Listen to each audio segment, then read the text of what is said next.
मंदिर के इतिहास के बारे में बताएं। सबसे पहले तो आप सभी पत्रकार बंधुओं के और आपके चैनल के माध्यम से जितने भी भगत मुझे देख या सुन रहे हैं, आप सबको मेरी तरफ से ओम नमो नारायण। आशा करती हूँ आप कुशल मंगल होंगे अपने परिवार के साथ।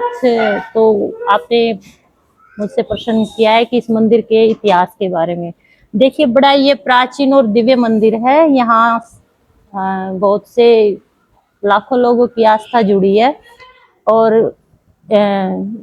आध्यात्मिक, मानसिक, शारीरिक, ये हमारे आसपास के गांव की मान्यता है कि हम आकर जो भी अपनी बात इस मन से रखते हैं तो बाबा जी हमारी बात सुनते हैं। ये हमारी सनातन पद्धति में मंदिरों का, धर्म का बड़ा महत्व रहा है। तो उसी प्रणाली में हजारों वर्षों पहले इस मंदिर का निर्माण हुआ था। और जो मेरे दादा गुरु जी थे, रतनपुरी जी महाराज, वो यहाँ पर उन्होंने अपने तप और ज्ञान के बल पर इन लोगों को बड़ा सहारा दिया। वो पहलवानों के साथ कुश्ती करते थे।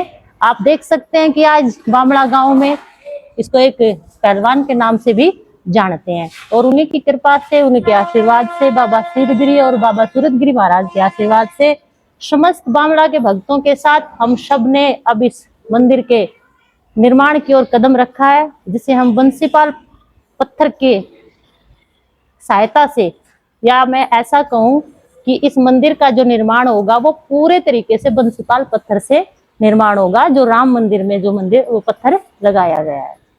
तो साध्वी जी, आप ये बताएं कि आप जो ये वंशपाल जो पत्थर बता रहे हैं, ये आइडिया कहाँ से मिला आपको? कि आपको मिलाया महाराज का है, गांव वालों का है, कैसे? ये हम सब ने मिलके किया।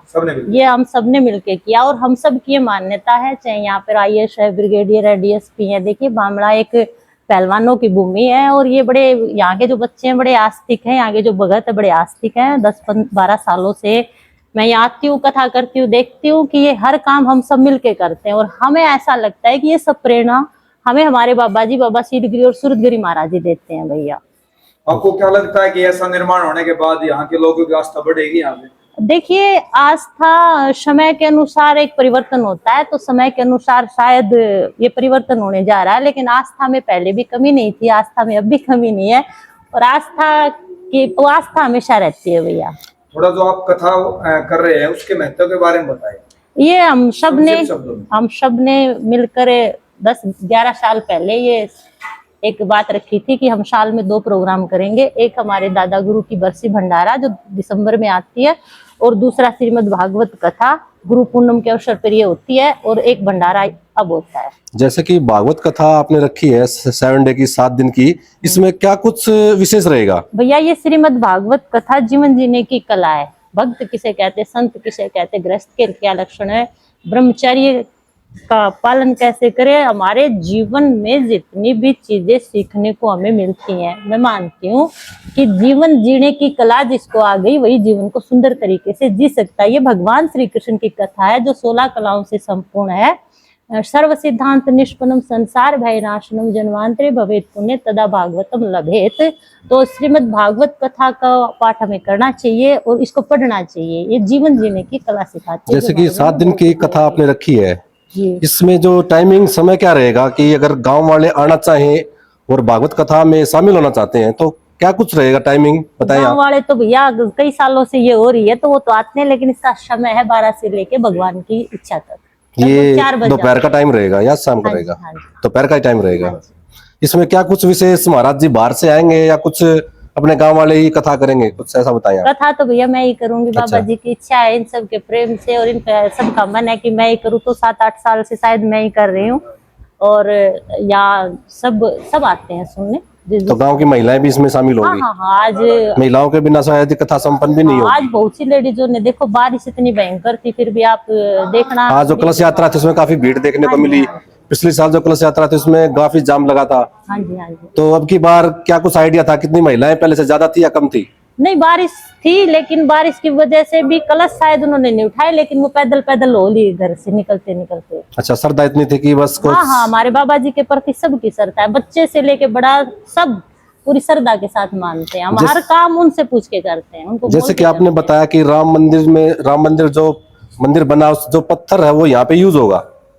उस पत्थर में ऐसी क्या खास बात है कि भाई वो गांव बामड़ा में लगवाना पड़ा उससे कुछ आस्था अलग बढ़ती है या क्या कुछ है जो बताया? हमारे बाबा जी की इच्छा और जो हमारे भाइयों ने, हमारे बामणा के भक्तों ने, हमारे महाराज जी ने जो निर्णय लिया, हम सब ने मिलके जो हमारे बाबा जी की इच्छा हुई, हम ये मानते हैं कि नहीं, उनकी कुछ आस्था कृपा के ज्यादा बगैर बढ़ती है हम उस पत्थर में या कुछ ऐसा बताया? नहीं। ऐसा है कि देखो हमारा गांव जो बामड़ा है वो बड़ा श्रद्धावान है, बहुत दानवान नहीं है, दानवान लोग हैं, तो क्यों ना एक बना काफी रहे सहयोग गाँव वालों का रहा है पत्थरों की इसमें। नींव रख दे। अब बार बार ऐसी दिव्य चीजें बनाई नहीं जाती, बिल्कुल। तो बच्चे से लेकर हर युवक की श्रद्धा, आस्था और प्रेम बाबा जी के प्रति है, तो बार बार ये चीजें नहीं बनती भैया। आप ये बताएं, जैसे कि प्राचीन मंदिर है गांव बामड़ा का श्री महाराज जी, तो इसकी जो प्राचीन कथा है, जो प्राचीन इसकी बातें हैं, एक बार उनको दर्शाएं आप। वो आप कभी बैठ के बहुत लंबे विस्तार से चर्चा जी। करेंगे। तो जैसे अभी आप जो प्रेस कॉन्फ्रेंस के माध्यम से एक हम भी चाहेंगे कि देखने वाले ये कहें कि पॉलिटिकल है, ऐसा कुछ नहीं है। आप ये बताएं साफ शब्दों में कि अभी आपका जो प्रेस कॉन्फ्रेंस करने का मेन मोटिव क्या है? मतलब प्रेस कॉन्फ्रेंस तो भैया महाराज जी ने और इन्होंने भाई हर ने की थी। अब ये चाहते हैं कि मैं बोलूं तो आप सबके सामने नहीं, मेन मोटिव क्या है? मेन उद्देश्य हमारा यही है कि जितनी श्रद्धा, जितनी आस्था, जितना प्रेम बामड़ा गांव अपने बाबा सीधगिरी सुरगिरी महाराज जी से करते हैं, और जो दिव्य मंदिर हम बनाने जा रहे हैं, तो ये आस्था और ये लोगों की चाह हर गांव तक, हर व्यक्ति तक पहुंचे। और क्योंकि मंदिर जो है बाह्य रूप से वो अंतःकरण सूक्ष्म रूप का जो आधार है उसकी नींव रख सकता है। और जैसे कि सनातन धर्म में, एक मिनट, सनातन धर्म में देखिए हम जिस भी किसी मंदिर में जाते हैं तो पहले आंखें बंद करते हैं ना, तो इसलिए मंदिर मन के अंदर। तो मेन मोटिव यही है कि बामड़ा गांव जिस इतिहास को बनाने जा रहा है उससे सीख लेके हर व्यक्ति, हर गांव वाले ये सीख ले और इनके पद चिन्हों पर चले। अभी जो नेक्स्ट टाइम अभी जो आप कथा के बारे में बता रहे हैं, इसके अलावा कोई भंडारा वगैरह या फिर इस तरह कोई प्रोग्राम? हाँ, मैंने बताया ना 29 तारीख को गुरु पूर्णिमा के अवसर पर भंडारा है, और एक 28 दिसंबर को हमारे दादा गुरु की बरसी होती है, तो उस पे भी भंडारा होता है। अब 28 दिसंबर को। 28 दिसंबर को। हाँ अभी जी। अब 29 जुलाई को। 29 जुलाई को। हाँ जी, जैसे गुरु पूर्णिमा के दिन आपका भंडारे का आयोजन है यहाँ? हाँ जी, हाँ जी, पूरा गांव आता है लगभग। कथा 28 को संपूर्ण हो जाएगी। भंडारे में कहाँ तक महाराज जी आते हैं या अपने गांव वालों का ही भंडारा होता है? वो सब व्यवस्थाएं महाराज जी बताएंगे आपको यहाँ से। जैसे कि गांव बामड़ा पहलवानों का गांव है बामड़ा का ये डेरा है, ये बहुत प्राचीन डेरा है, तो दूर दूर से महात्मा आते हैं भैया यहाँ पे। जैसे कि गांव बामड़ा पहलवानों का गांव है, जाना भी जाता है, काफी बड़े बड़े पहलवान यहाँ पे हुए हैं, तो क्या मान सकते हैं कि अब जो गांव बामड़ा है वो जो राम मंदिर का जो पत्थर लगेगा उसके नाम से जाना जाएगा? देखिए हमारा बामड़ा आज जब हमारे बच्चे पहलवानी में भी, नौकरियों में भी, और आईएएस की बात करूं मैं तो शायद 2-3 बच्चों का सिलेक्शन हुआ है, और धार्मिक दृष्टि से भी आज हम हर तरीके से भाई हमारे जो गुरुजनों ने हमें सिखाया है, हम आशीर्वाद लेके कोशिश कर रहे हैं कि हम चहु दिशा में उनके ज्ञान को, उनके द्वारा दिए हुए धर्म को, शिक्षा को देश विदेश तक फैलाएं। इस कथा के माध्यम से आप क्या उपदेश देना चाहेंगे? इस कथा के माध्यम से मैं यही उपदेश देना चाहती हूँ कि हम सब अपनी जिम्मेवारियों को निभाते हुए ही उस परम तत्व परमात्मा को प्राप्त कर सकते हैं, जो कहीं दूर ना हो के आपके अंदर विराजमान है। लेकिन उसको पाने के लिए परमात्मा ने हमें प्रारब्धवश जो भी जिम्मेवारियां, शरीर जो दिया है, उन जिम्मेवारियों को निभाते हुए ही हम उसे पा सकते हैं। Thank you. साध्वी जी, एक टॉपिक से हटके बात करते हैं आपसे। जैसे आपने जो सॉन्ग काला काला का है गुजरी, बहुत ही फेमस हुआ है जी भाई। जैसा कि हम भी सौभाग्यशाली कि आपके दर्शन करने का मौका मिला और आपसे रूबरू हो रहे हैं, मुझे भी अच्छा लगा। इसके बाद आप बताएं कि उसके बाद भी आपने कोई कोशिश की ऐसी कि ऐसा सॉन्ग या ऐसा कोई धार्मिक सॉन्ग लेके हाँ, बहुत से भाइयों ने मुझे इस भजन के माध्यम से अपना प्रेम आशीर्वाद दिया, और उसके बाद भी बहुत सारे भजन आए हैं। आप गुरु शक्ति चैनल पे जाके देखिए। गुरु शक्ति चैनल। हाँ जी।